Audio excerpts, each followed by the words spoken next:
ਤੇ माशाल्लाह देखो गंदम दी फसल ਤੁਹਾਡੀ जितनी भी दूर तक नज़र जासी ਤੁਹਾਨੂੰ। अस्सलाम वालेकुम नाज़रीन, की हाल चाल है? तबीयत से ठीक है?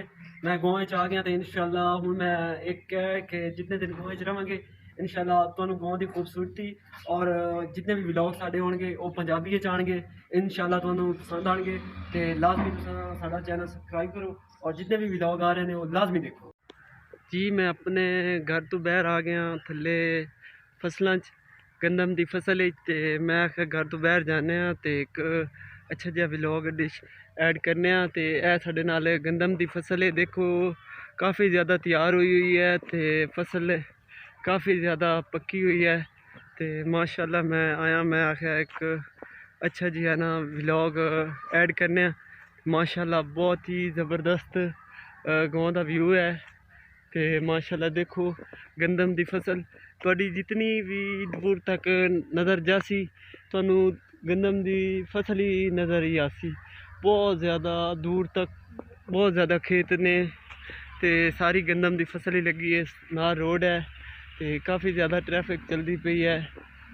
तो माशाल्लाह पिछे वो अपना घर है, वो जड़ा घर नज़र आ रहा पिछे वो अपना घर है। उस तो बाद माशाल्लाह मैं आखिया अज अच्छे जे व्लॉग ऐड करने विलेज का। तो माशाल्लाह ज़बरदस्त फसल पक्की हुई है। यह गंदम की फसल किकर का दरख्त लगे हुआ है तो इस तरह के ना होर भी काफ़ी ज़्यादा दरख्त लगे हुए हैं। तो इस दरख्त से कोंदी है चीड़ तो मैं वो वेखदा खड़ा कि इस लगी है कि नहीं लगी, मैं नज़र नहीं आ रही। तो एक किकर का दरख्त है, देखो येलो येलो है जड़ियाँ सारियाँ दूर तक तो नज़र आ रहे हो सी एक गंदम की फसल है। तो माशाल्लाह बहुत ज़्यादा इधर एरिया दे गंदम लगी हुई है। तो तकरीबन 15-20 दिनों तक इन्हों की कटाई का सीज़न आ जासी। तो हले थोड़ी एक है मतलब कि थोड़ी एक हले कच्ची है तो बाकी मतलब कि कोई 10-15 दिनों तक कटाई का सीज़न शुरू हो जासी। इस तो बाद ए देखो तुहानू गंदम की दिखा रहे हैं। माशाल्लाह बहुत ज़्यादा ही ज़बरदस्त व्यू गाँव का। तो यार यकीन मनो बड़ा मज़ा आ रहा है। तो अज मैं आखिया पंजाबी बनाने वीडियो तो बड़ा ज़बरदस्त लग रहा है यार। अपनी गाँव के अपनी जबान गल करने नाल बड़ा मज़ा आ रहा है। तो दो फसलों के दरमियान रास्ता है गाँव इसनूं कहंदे ने अक्सर अगर सिर्फ एक या दो बंदियां का चलन का रास्ता होवे ना उसनूं कहंदे ने बन्ना या बन्ना कहंदे ने ज़्यादातर कि यार बन्ना है इत्थों असां जावांगे अगले पासे निकल जावांगे। लेकिन ये ज़रा ज़्यादा रास्ता है तो इनू असां कहांगे कच्ची सड़क। तो इस ते मैं कच्ची सड़क है विच दो फसलों के दरमियान थोड़ा रास्ता दिता है ताकि ट्रैक्टर वगैरह बाकी कोई हो चीज़ लैके आन जान वास्ते रास्ता होंदा है। तो इस वास्ते इसनूं असां कहांगे कच्ची सड़क। मैं इस कच्ची सड़क पे वीडियो बना रहे हैं थोड़ी गाँव की। तो माशाल्लाह बड़ा ज़बरदस्त व्यू है। तो माशाल्लाह बड़ी ज़बरदस्त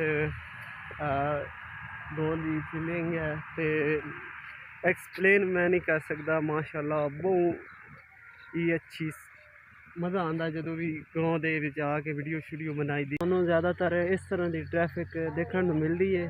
तो इतने होर ज़्यादा ट्रैफिक तो नहीं नज़र आएगी, बस इवें तो कोई हिक्के दुक्का बंदे गुजरते हैं। तो माशाल्लाह बड़ा ज़बरदस्त सीन है। पाकिस्तान के काफ़ी ज़्यादा इलाके गंदम की फसल होंदी है। तो माशाल्लाह साढ़े इलाके दे विच भी गंदम की फसल होंदी है।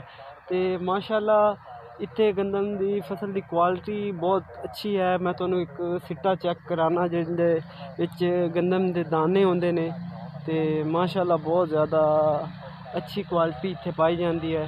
तुहानू गंदम की फसल का सिट्टा चेक करवाने। ए देखो ए सिट्टा है गंदम की फसल का।